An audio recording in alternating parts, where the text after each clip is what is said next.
Here's a hot take. Marathon training is simple. It's not easy. I'm not saying it's easy. I have run 27 marathons and some ultra marathons, and I'm training for number 28. I love the New York City Marathon. This is going to be my 9th New York City Marathon, and I'm telling y'all, marathon training is boring. If you are at the beginning of a 16 or 18-week training cycle, you have to be ready to be bored. You have to be ready to go through the shit. Today's episode, these are the only 10 rules that you need to accomplish a finish line. Don't let anyone convince you that you need more. We're not overcomplicating it. 10 rules from a seasoned marathoner with perspective. Let's get into it.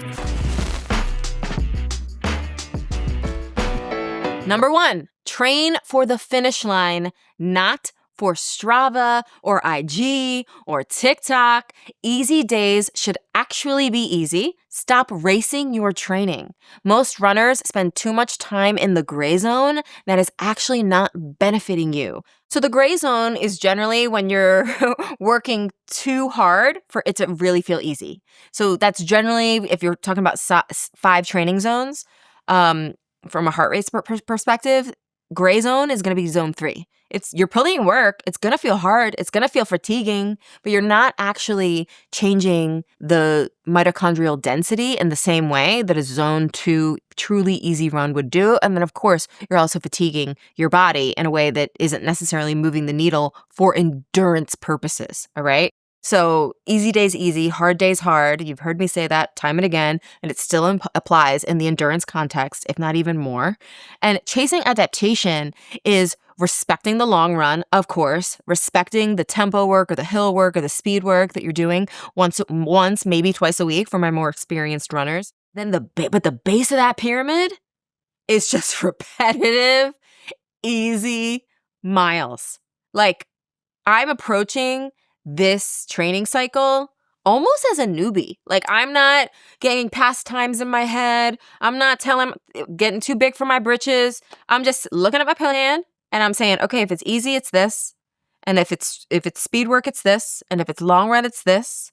And I'm going to move the pieces around if I need to when I discover more information about, what I want my body to achieve. But really, we keep it simple. Like, marathon training actually is simple. We are the ones who overcomplicate it. Number 2, lift heavy. Running isn't enough. This is coming from the perspective of a hybrid training athlete.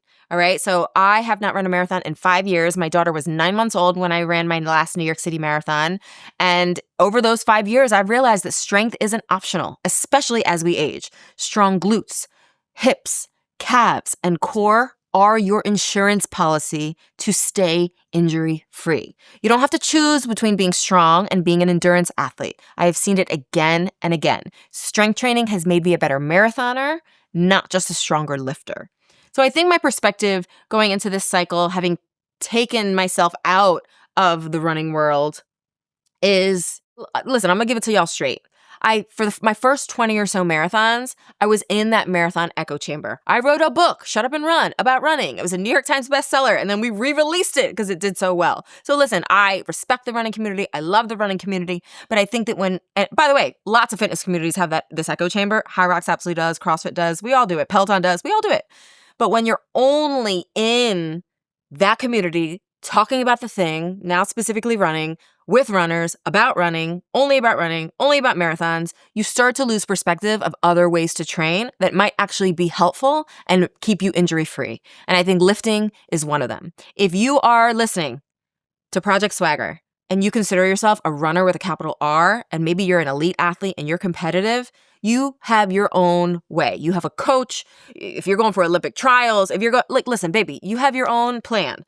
But for the average person who is training for a marathon and they are maybe trying to PR, but they consider themselves a normal day-to-day athlete, you need to have a wider perspective on your training, and strength training is specifically going to help you. And I will put out a challenge. If you are marathon training this year, I still want to make sure that you can do 10 push-ups.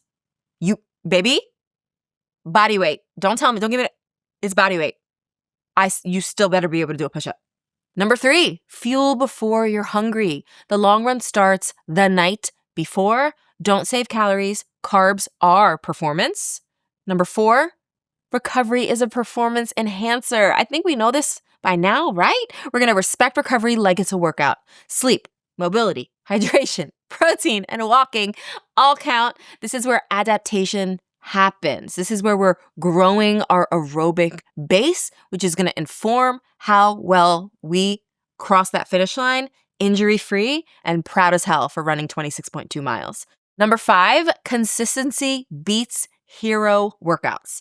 Nobody cares about one epic long run if you're injured 3 weeks later. Boring wins marathons. Missing one workout almost never matters. Chasing it usually does. And this also counts for trying to make up moments in training where maybe you got sick or you're traveling or things happened, and then you try to pile on too much within a given training week or training block, and that's usually a recipe for disaster. Number 6, keep your long run sacred. Your long run isn't just physical, it's confidence training. It's training your inner dialogue. It's training your ability to stay with the repetitive, boring miles. Practice fueling, pacing, discomfort, and patience. Recently, when I was just doing an 8-mile run recently, and I was like, oh my God, we're back. Is this what it feels like? And my mind started going to like, I want to be pushing a sled. I want to be doing thrusters. I want to be doing burpees because I've so been in that high rock cycle where there's a lot of variety. Consistency still matters, but there's a lot more variety in the movement patterns. And I just had to settle that inner voice. And I was like, girl, we're just going to run in a straight line today. And that's it. So sometimes that just needs to be your mantra. Settle down, girl. We're just going to run in a straight line today. Number 7, rehearse race day every week. Shoes, fuel, clothes, pacing, hydration, even your morning routine.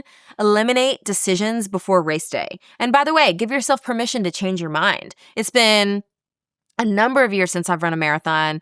The shoes are different. There's new gear. I'm in these, in this initial phase of marathon training, I'm also giving myself permission to try things out. But trust, by the back half of my marathon training cycle, I'm going to have these routines, these fueling intentions and practices, what I'm wearing pretty locked in, or at least have a small bucket of decisions rather than a whole store. And that is going to get you closer to race day, feeling much more confident, knowing what works for you, not necessarily, what the latest trend is. Number 8, stop negotiating with yourself. Don't ask yourself if you feel motivated. The plan is the plan. This is one of the reasons why I feel like marathon training is simple. Again, not easy. I'm not suggesting running a marathon is easy, but it is simple. You put the plan in your calendar and you do it. Life be lifing. Injuries might crop up. You might get sick. You got to honor your body. I'm not saying that. But the plan is the plan. You trust the training, you do it, and you execute the marathon. We don't get in our heads about whether we're doing the long run, whether we're doing the speed work. Execute the plan. Number 9, train your mind as deliberately as your body. Visualization, mantras, breaking the race up into chunks. Practice this on your long runs. Don't think, oh my gosh, I have a 20-mile run today. Think, I have a few 5-milers. And choosing your response before things get hard. That's one of the things I love about marathon training is that it will get hard. It will get hard.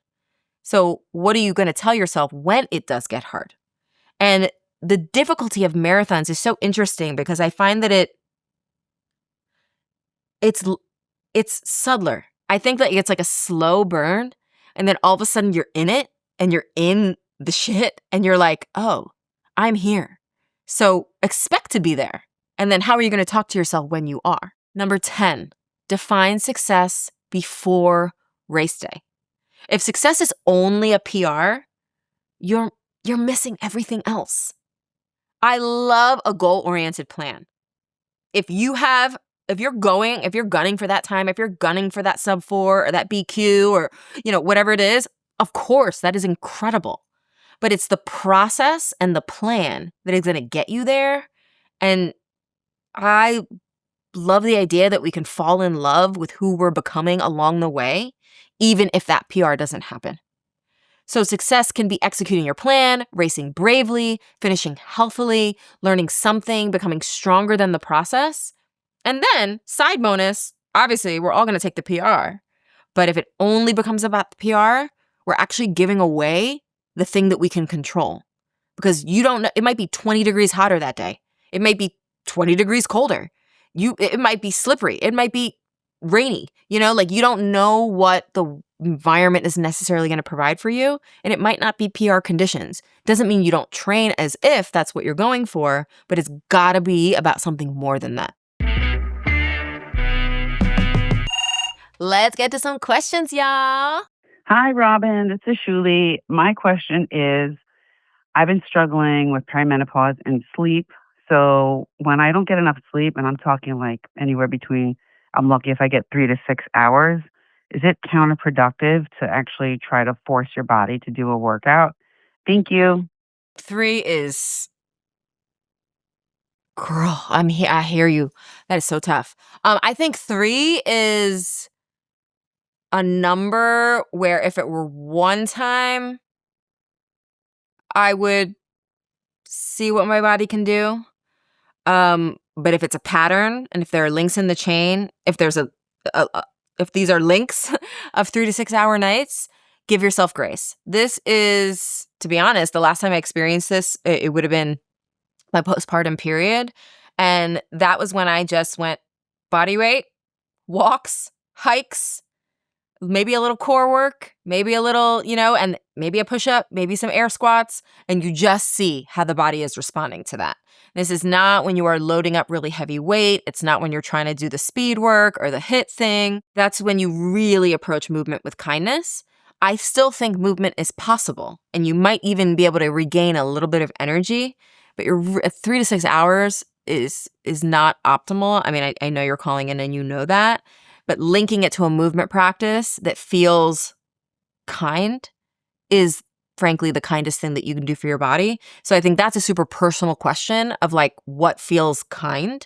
Like for me, I could probably do a body weight strength workout and that would feel kind because my body is used to much heavier loads. For a brand new beginner, for whom they've never strength trained before, that might not feel kind, right? So I think minimally getting steps in, hydrating, and eating intentionally, that is actually the biggest thing that I would pay attention to. Hydration, fueling, because that is also going to link to your energy level specifically. And then, we all know the morning sunlight is major. Those hormones are a bitch though. And I know that there are lots of people listening who are experiencing just that. I'm curious what any medical practitioners think about this question, but that's my POV. Hi, Robin. This is Jessie. I was wondering if you have any tips for dealing with DOMS, delayed onset muscle soreness, once you get it, and also for preventing it in the first place. Thank you. Bye. Hi. Okay, Jessie, this is a great question. Number one, I want to remind folks that soreness is not a measure of a good workout. It could be a byproduct of a good workout. It could be correlated to a good workout. But just because you're not sore doesn't mean that the workout wasn't meaningful, useful, intentional, valuable. And if you are sore, of course, there are like shades of DOMS, right? Like there's rhabdo, which is a very serious medical condition that leaves people hospitalized. And then there's, the funny, I could barely wash my hair. I could barely sit on the toilet. On occasion, that's totally appropriate. And when you're entering a new training cycle and doing new things for the first time, I would say those first few times, those first few weeks, you're absolutely going to feel that. That's totally normal. Recovery and sleep are obviously the number one things that you should be paying attention to. If this is related to DOMS, if the DOMS are related to strength training, I would say start iteratively, right? Like you're only loading to the extent that you can really maintain good form, and you're separating your heavy lifting days or those tougher workouts with at least 24 hours, if not 48 hours of recovery. It could be all out, total recovery, or just very easy movement, very gentle movement, light biking, getting your steps in, that kind of thing. And then as your ability to load on volume as well as intensity increases, those DOMs will decrease. I'm very rarely sore anymore.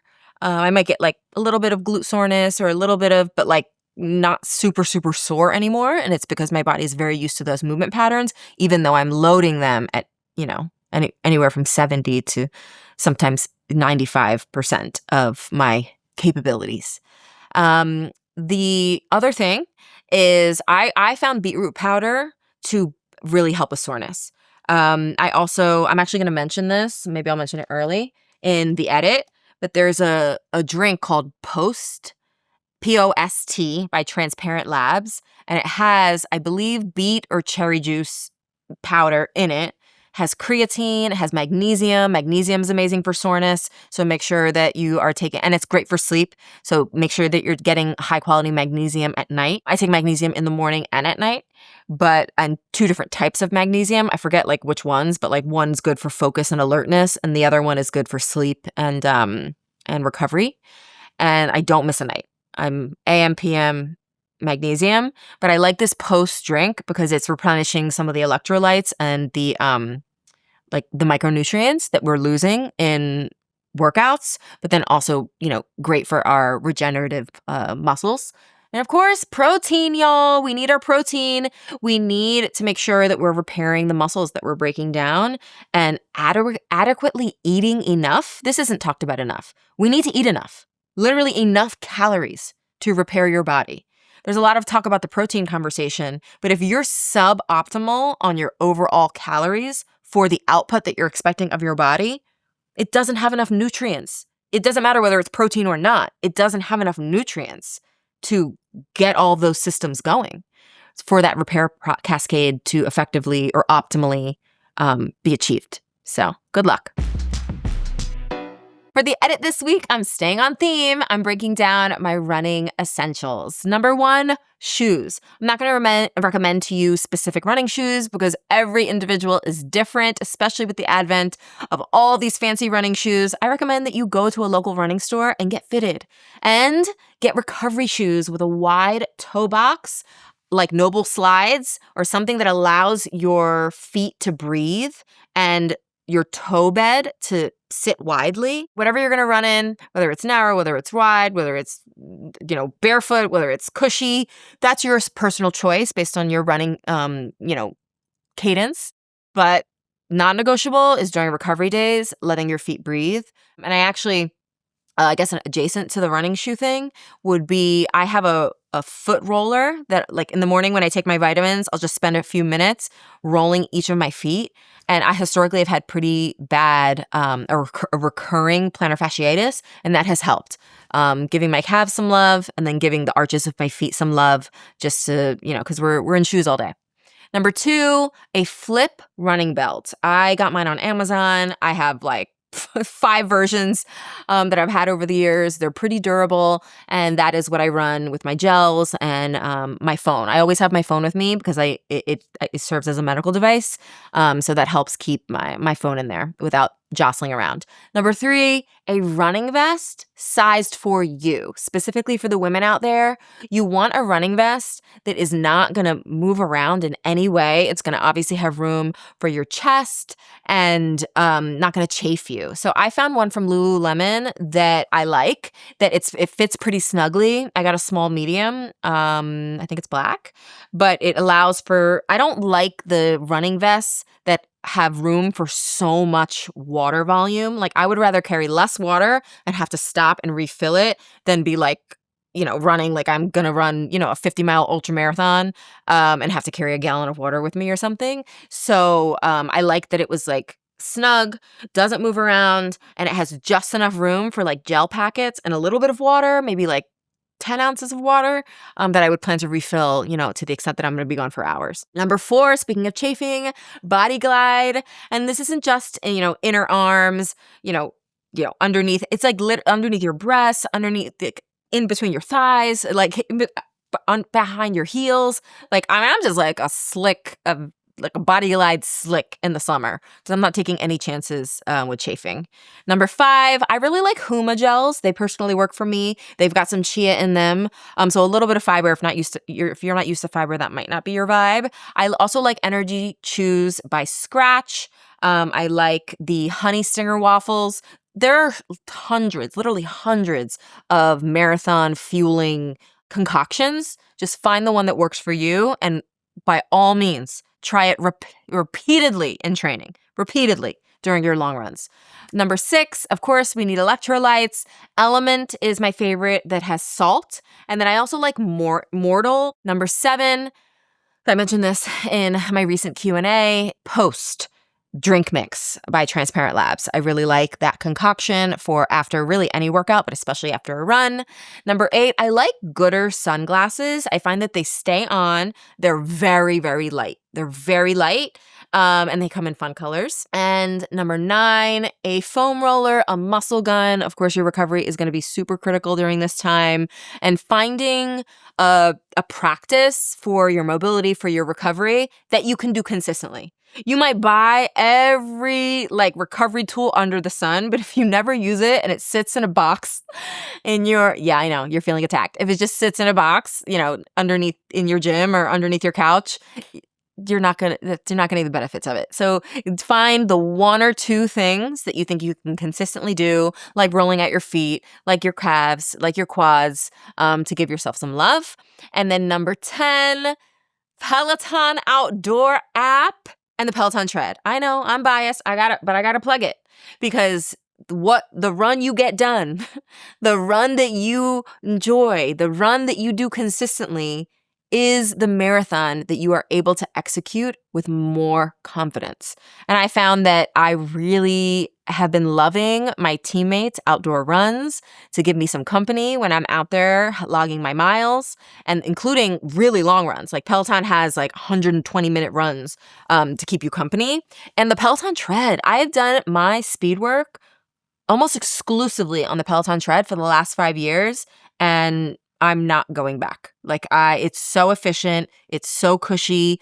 The speed knob is so good. And yes, I know I work for the company. Full disclosure, I am involved in these products, but there's a reason why I'm involved in these products because they're good. So shout out to the Peloton baddies. All right, y'all. Thank you so much for listening. That's it for today. See you back here on Tuesday.